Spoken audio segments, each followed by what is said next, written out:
we estimate that there will be some 400 advanced polling locations in Indigenous communities compared to 125 at the last election. Tonight, Liberal leader Mark Carney has announced we are now just 5 weeks away from the next federal election. Our workers are looking to be paid the same as they're paid in the civil service. Hundreds of Métis Child and Family Services workers are set to go on strike on Tuesday following a series of recent layoffs. And they're good for cultural activities like going to potlatch or going to Friday night bingo. And big and bougie Indigenous earrings take the spotlight at a new exhibit in the Yukon.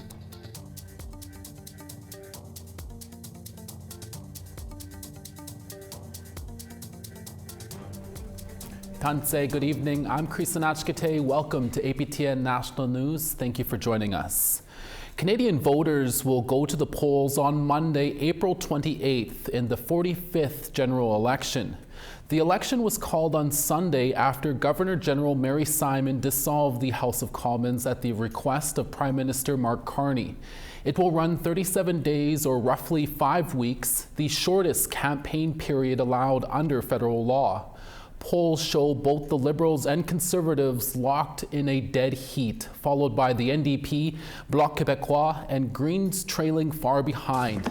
Elections Canada also held a press conference in Ottawa on Monday morning, where Chief Electoral Officer Stephanie Perreault said the organization has been working hard to better engage Indigenous voters. I'm pleased to say that this early engagement will result in better services for Indigenous electors, especially when it comes to advanced voting services. As we speak, we estimate that there will be some 400 advanced polling locations in Indigenous communities compared to 125 at the last election, so more than 3 times as many. Former Liberal Cabinet Minister Randy Boissonnault said he will not be running in the upcoming election. He made the announcement on Friday evening in a posting on X, formerly known as Twitter. In a letter posted on X, Boissonnault wrote that he wanted to embark on a new adventure and acknowledged the past year had been difficult on him and his family. Last year, he had to resign from cabinet over questions about his claims to having an Indigenous identity and his past business dealings. Last December, he told a House of Commons committee that he was not Indigenous. Boissonnault represented the riding of Edmonton Centre from 2015 to 2019 and again from 2021 to 2025.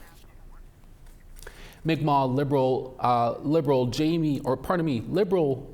Liberal Jaime Baptiste is running in a new federal riding in Cape Breton, Nova Scotia, this federal election. Baptiste was elected to represent Sydney Victoria in 2019 and was re-elected in 2021. But Baptiste's previous riding was redistributed in 2023. Sydney Glace Bay's boundaries became smaller and now just includes one First Nation community, which is member to, while omitting Baptiste's home community of Eskasoni.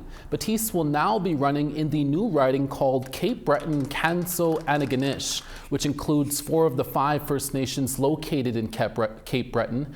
They are Eskasoni, Botladek, Wagmatcook, and Wegogama, and one in mainland Nova Scotia, Buckingeg.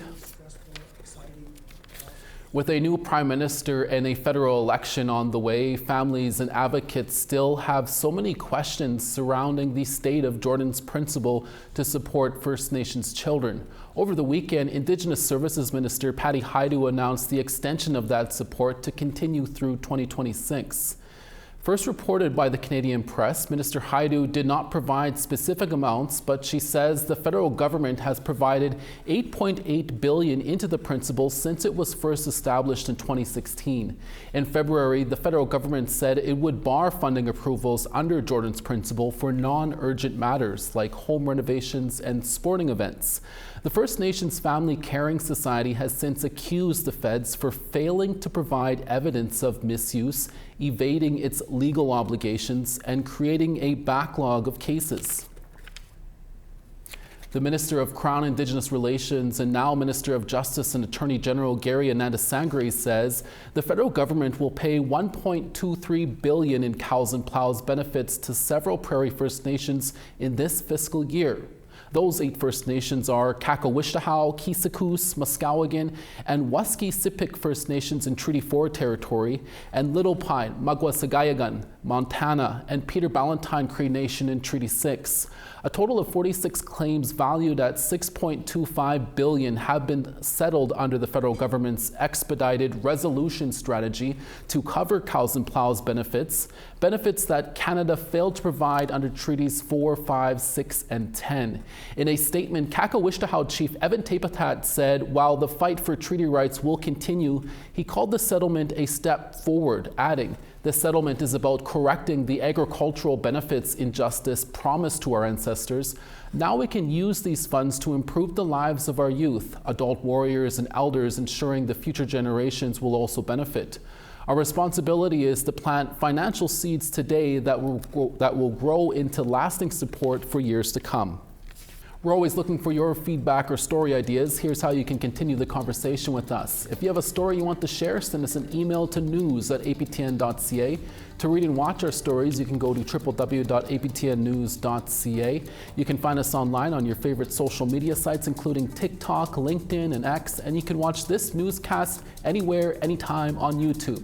Follow APTN News to join the conversation and see our latest stories. Earlier this year, a quadruple homicide shocked a Saskatchewan First Nation. Last week, another death occurred on the Carry the Kettle Nakota Nation. The File Hills Police responded to a medical emergency on Friday in Carry the Kettle. After being transported to hospital, 31-year-old Drew Jack died. Police determined his death was suspicious. Following an investigation by the Saskatchewan RCMP Major Crimes Unit and the Regina Police Service, a teenager from Regina was arrested and charged with 1 count of manslaughter. Under the Youth Criminal Justice Act, the teen's identity cannot be disclosed. The teen made their first court appearance Monday morning at Regina Provincial Court, with a follow-up appearance scheduled for March 27th. So far, there is no indication whether the quadruple homicide and this death are connected. We have to take a short break, but when we return, our Kim Sullivan will take us to an Indigenous science fair to see what great ideas students have. As Indigenous nations, we've always been scientists. We've always been researchers.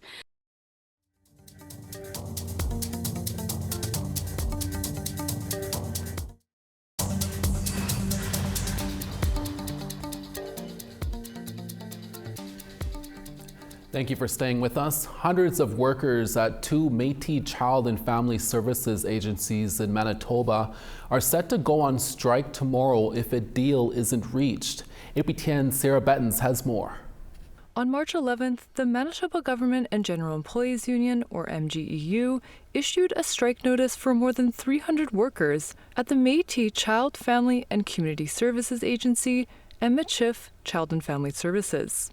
And if an agreement isn't reached by Tuesday morning, they'll begin striking. The 2 agencies fall under the Métis Child and Family Services Authority, a nonprofit organization governed by the Manitoba Métis Federation. MGEU President Kyle Ross says workers have been without a contract since January 2023 and are asking for wage parity. Our workers are looking to be paid the same as they're paid in the civil service, same as the folks who work directly for government who do the same exact work. We're looking for parity because we know if they create a 2-tier system, unfortunately those workers will go where they can be paid more. On March 6th, 63 workers were laid off from the 2 agencies. In a news release published on March 7th, the MMF cited funding shortfalls as the reasoning. While the province provided $2.4 million in funding to the 2 agencies, the MMF said $8.75 million is needed to prevent layoffs and increase wages. However, Ross believes the layoffs were a tactic to persuade workers to accept a lower deal. We've been at the bargaining table with them for a long time. And it's only once we had a strike mandate that the layoffs came to fruition or came from the employer. So we really feel it's a bargaining tactic. The MMF also pointed to a jurisdictional dispute between the provincial and federal governments on who is responsible for funding Métis CFS agencies. APTN reached out to the Manitoba Families Minister, Nahani Fontaine, and Patty Haiju, Canada's Minister of Indigenous Services, for comment. A spokesperson from the province confirmed that the Manitoba government has provided Métis CFS with $56.9 million for 2025 to 2026 for staffing operations. If an agreement isn't reached by tomorrow morning's deadline, workers could be on the picket line. We're actively working to try and avoid a strike, but there is essential services in place, so there will be workers to provide some of this service. It'll be at a lower level. It's not a place where we want to be, and we're actively working to try to resolve this, but it's really up to, we're talking, but we need the employer to come with us, right? While not available for an interview, Mona Boers, the minister responsible for Métis Child and Family Services, issued a statement on Monday. It said the two agencies presented an offer to the union over the weekend, which was denied. It also said the province's funding letter only includes salary increases and does not include $1,800 retention bonuses, salary step increases, or shelter staff funding. It concludes by stating that until the jurisdictional dispute between federal and provincial governments on Métis CFS funding is resolved, quote, the funding situation of the Red River Métis CFS system will remain the same, unquote. Sierra Buttons, APTN National News, Winnipeg. Now to southern U.S., where a new safety alert bill has been endorsed by the New Mexico State Legislature. Dubbed the Turquoise Alert System, the Rapid Response Initiative would send cell phone alerts to citizens in New Mexico when evidence of imminent danger is found in relation to the disappearance of a Native American person. There are 23 federally recognized tribes within the state of New Mexico, and similar to Canada, large numbers of Native Americans are reported missing or murdered every year. The Turquoise Alert received unanimous consent in the state Senate, and Democratic Governor Michelle Lujan Grisham supports the proposal. The bill needs to go through the House floor before final approval. The 2025 Quebec Indigenous Science Fair took place last week in Nunavut, Quebec. Its theme this year is Science in Action with Indigenous People. Indigenous students from across Quebec traveled to the Cree community of Wapmagshtu and their neighboring Inuit community of Kuujjuarapik to showcase their passion for science. Kim Sullivan shares the details. I'm very happy to be here to the opening of the Quebec Indigenous Science Fair 2025. Nearly 80 Indigenous participants from across Quebec presented their science projects in front of judges, visitors, and residents of their host communities. The Quebec Indigenous Science Fair is organized by the Quebec Aboriginal Science and Engineering Association, Kativik Ilisar Nilirinik, and the Cree School Board. Its chairperson, Sarah Pashagumskam, emphasizes the importance of providing such unique opportunities for students to shine through science. Well, I think it's really important for our children to know that as Indigenous people, as Indigenous nations, we've always been scientists. We've always been researchers. And, the development of our technology, our medicines, our traditional knowledge, all of this is our traditional science. Among the topics presented were water as source of life, burning of the Kulak, volcanoes, the Cree's Gambit, and exoplanets. Furthermore, students were able to engage with Indigenous knowledge and recognize it as science. One of the things that this science fair allows them to do is to bring traditional knowledge, to bring our own Indigenous sciences together with Western concepts of science, and to really explore how those can be melded together as they work to solve problems in their own community and for their own future, and really contribute with their own knowledge base to what we're all trying to create together.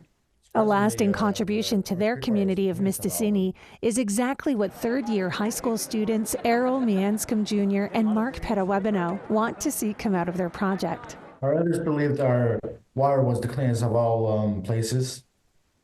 And we wanted to prove it using science. So we began testing the waters that we have acquired from the store and off the land and from the tap. Surprisingly, our creek water was the cleanest of all of them. And we would propose a bylaw by implementing that everyone with a boat would have to change their motor every few years or maintain it. Then we would encourage more use of traditional water traveling like canoeing. The names of the winners were announced during a closing ceremony.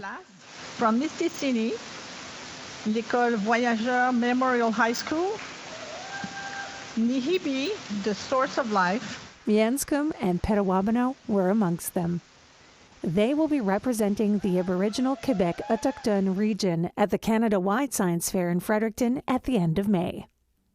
Kim Sullivan, APTN National News, Montreal. We have to take one more break, but when we return, an exhibit in the Yukon is showcasing big and bougie Indigenous earrings. Sarah Connors speaks with the creator behind it. Each pair of earrings, as you can see, is completely different from each other. It's totally unique.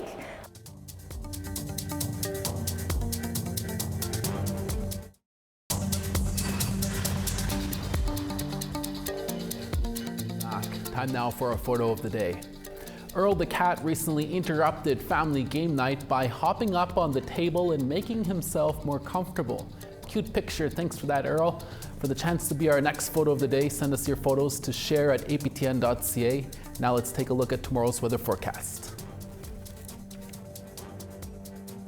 Starting on the east, St. John's 8, Charlottetown 6.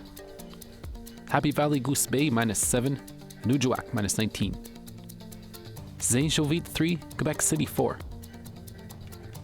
Windsor 9, London 4. Sudbury -2, Wawa -3. Churchill -9, Thompson 2. 4 in Winnipeg, Gimli 4. Swift Current 11, North Battleford 8.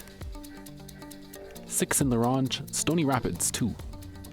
9 in Fort McMurray and Son, Peace River 11. Lethbridge 17, Calgary 14. 15 in Victoria, Penticton 12. Fort Nelson 3, Smithers 7. Mayo 0, Dawson -1. -10 in Norman Wells, Wrigley -8. -18 in Fort McPherson, Inuvik -18. -17 in Chesterfield, Whale Cove -15. Iqaluit -18, Arctic Bay -25.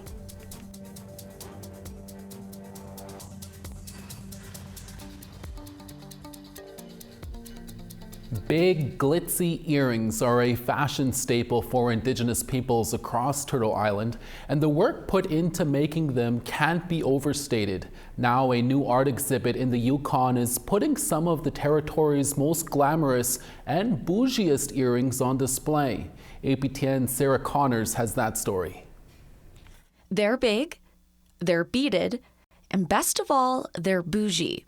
These earrings are part of a new art exhibit at the Kwanlin Dun Cultural Center in Whitehorse. It celebrates the Yukon's biggest, bougiest beaded earrings. Each pair of earrings, as you can see, is completely different from each other. It's totally unique. But the exhibit is Kwanlin Dun citizen Tegan Valavan's first curated show. A beader herself, Valavan wanted to honor Indigenous artists in the territory, especially women who have a flair for creating bedazzled earrings. While not every pair is beaded, all of them are bougie. Like when I think of my big bougie beaded earrings, it's like, you know, my big, elegant, probably maybe a little crazy, over the top earrings that I'm like wearing at something, and I just feel so good. Valavan received over 50 submissions for the exhibit, but had the tough job of narrowing it down to 21 pairs of earrings. It has beadwork, it has tufting. If you look. She says the pieces here are a testament to the Yukon's incredible craftsmanship, like these strawberry field earrings by Nacho Nayak Dun beader Florence Moses. She delivered, like these are insane. It also includes earrings for every occasion, like these clip-ons made by Kwanlin Dun elder Shirley Smith. And they're good for cultural activities like going to potlatch or going to Friday night bingo. Of course, behind every pair of earrings, there's a story, some of which might make you laugh.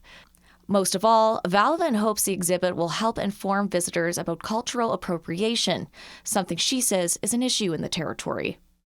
I was also hoping that there would be an educational element in this to get people thinking about like, okay, so it's okay for me to buy and wear these earrings, but who am I buying these earrings from? And like, what is their story? The exhibit runs until May 20th and has earrings for everyone, as long as you like them big, bougie, and beaded. Sarah Connors, APTN National News, Whitehorse. Thank you, Sarah. An Indigenous podcast series recently launched its new season featuring some of the Manitoulin Island's foremost knowledge keepers.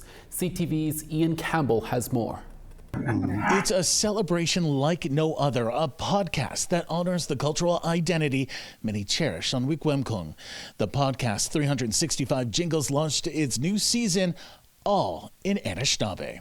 They are creating 365 short story monologues, plays, to share with the world of this beautiful language in Wikwemkong, the Odawa, Ojibwe, and Potawatomi language. We're very unique. There's not another language like this in the world. The artistic endeavor is a tribute to the culture they hold so dear on Manitoulin. Made possible by a grant from the Canada Council for the Arts, the goal is not only to share their language, but to make it more accessible to those wishing to learn it. Prior to this, we did do another podcast, which is the 49er Project, which is 49 short stories already on Spotify. So this is going to be added to that. I kind of approached the elders of our community at Wikwemkong on Manitoulin Island to share these stories that they could perform under 5 minutes each. While 5 minutes may not sound like a lot, 365 podcasts certainly is. It's a tall order, and they've lined up some of the community's most notable knowledge keepers to help them accomplish their task. With dozens of contributors and family names like Corbier, Shawanda, Pelche, and Manitowabi to name a few, it's clear this is a big effort. It's a creative way for a listener to hear our story and to hear the preservation of our language through story. So an expression of a childhood memory that may include, seeing the serpent in the water on a fishing trip with your grandfather. According to King, while Wikwemkong has 8,000 band members, there's only about 500 who are fluent. 365 Jingles is available now. Ian Campbell, CTV News, Sudbury. And that's your evening newscast for this Monday, March 24th. We're back with your daytime newscast tomorrow at noon, Winnipeg time. Make sure to join us then. From all of us at APTN National News, hi miigwech masicho kwana. Thank you for watching, and we'll see you again. Ekse.